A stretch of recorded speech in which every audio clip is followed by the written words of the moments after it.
Stand behind. Your question.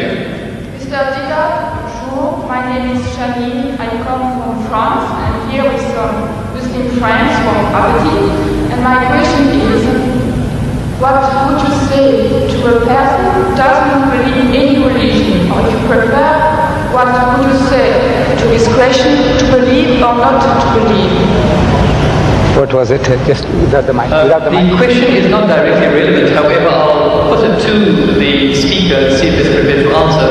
The question is, what is your opinion, or what is the Islamic perspective relating to a person who does not believe in religion? Is that the gist of your question? Not exactly. I'm here with some Muslim friends. I am not convinced in Islam, and I would like to know what you would say to a person who is a non-believer when this person says to you, believe or not to believe? Oh, yes, all right. If one is questioned by a non-believer, and the question is, what do you say about believing or not believing? What is the Islamic perspective? You see, there is a person who, every person ought to believe. He believes in something, right or wrong. There is a type of person who doesn't believe. He said, I don't believe that there is God. He says, I'm an atheist. Or the guy says, I'm an agnostic. Now, each and every one, according to religion, whether any religion, you ought to believe. You ought to believe. If you don't believe, then you are a non-believer. You are against the laws and commandments of God. So as such, you will perish. That person who says there is no God, he is going to perish. The one who says I don't care whether there is or there isn't, he is going to perish. Or you have the wrong concept of God, also you will be punished. According to your understanding, your capacity, your opportunities. There is a type of person who might not have heard the name Jesus. Will God question him? It's unjust, it's unfair. The lunatic, the child, will God question him? Why didn't you believe in my son, Jesus? No. Why didn't you believe in Muhammad? No. You see, each person will be judged according to his understanding, according to his opportunity, his know-how, and the message having reached him or her. So as soon as the message is delivered to you, and you can see the truth, but for some worldly reasons, maybe to please the family, please my people, please this, please that, you said, no, I will not accept the truth. In other words, the person has already been judged in that case. There is no hope for such a person. But there is a type of person who might be ignorant and had never had an opportunity. Like the South Sea Islander. Let's say he never heard about Jesus, he didn't hear about Muhammad, he didn't hear about anything. But he was leading a life according to his norm, according to his standards. God will judge him according to his standards, not according to the Bible, not according to the Quran. So every person will be judged according to his opportunity and his understanding.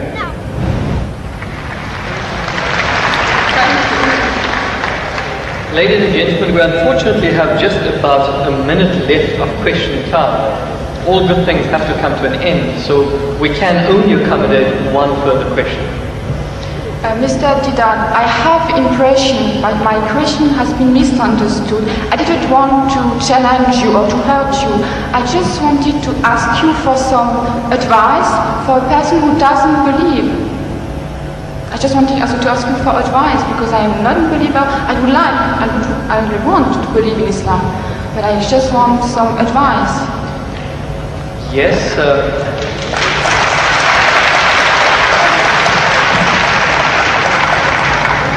do you not feel that there was sufficient advice? Did you require further advice? Yeah, because I didn't have the impression that my question has been really understood. So you want to know what the bases are, or what the reasons are for a person to actually believe in one God?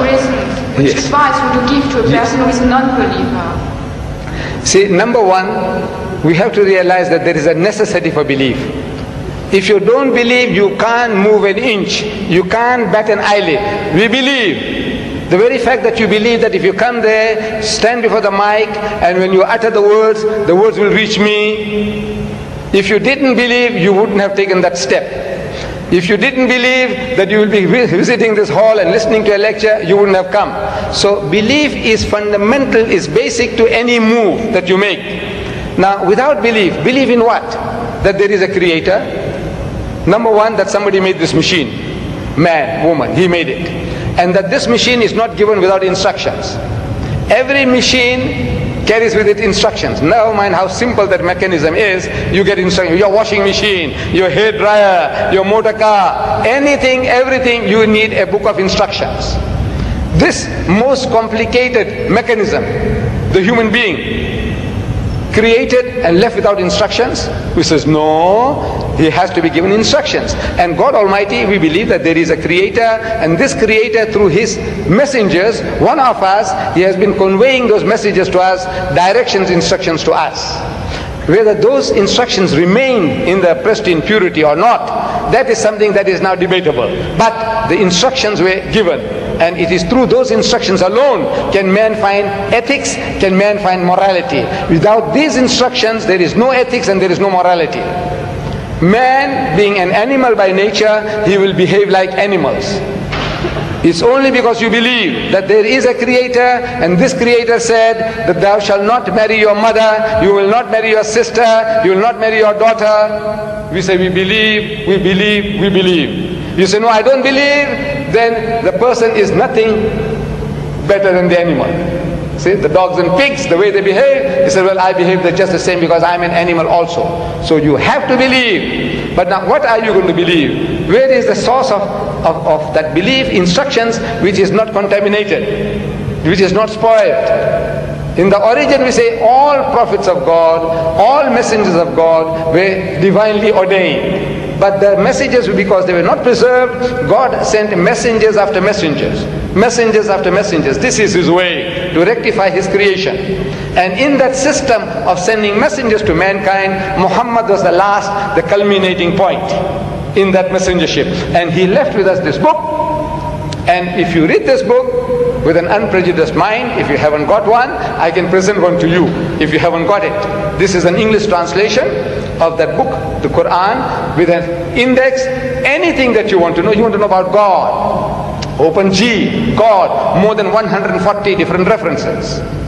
That you say, I can't believe in God. So he reasons with you. This God of the Quran doesn't say, I'll fix you up and I'll twist your nose and I'll put you pull out. No, no, no. He says, أَوَلَمْ يَرَ الَّذِينَ كَفَرُوا. He said, how can you not believe in God?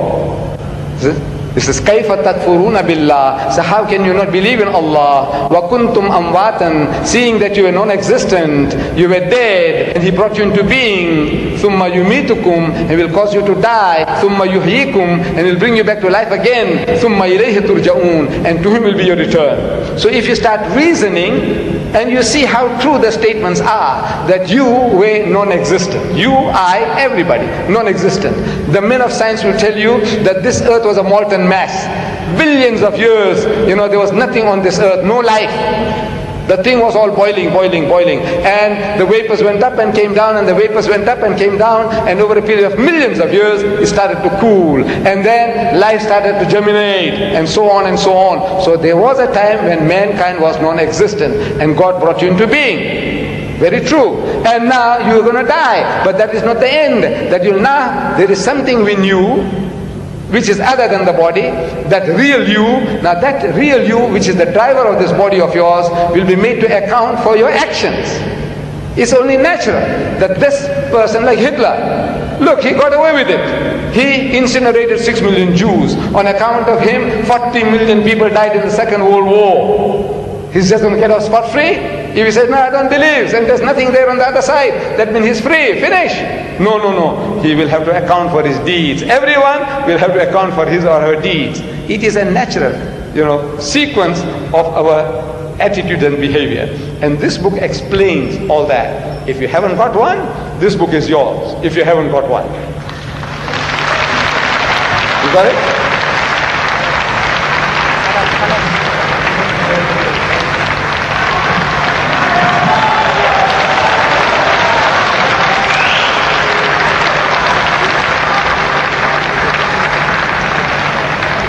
Ladies and gentlemen, unfortunately, all good things have to come to an end. We're at the end of our time span, we cannot accommodate any further questions. Whilst we'd like to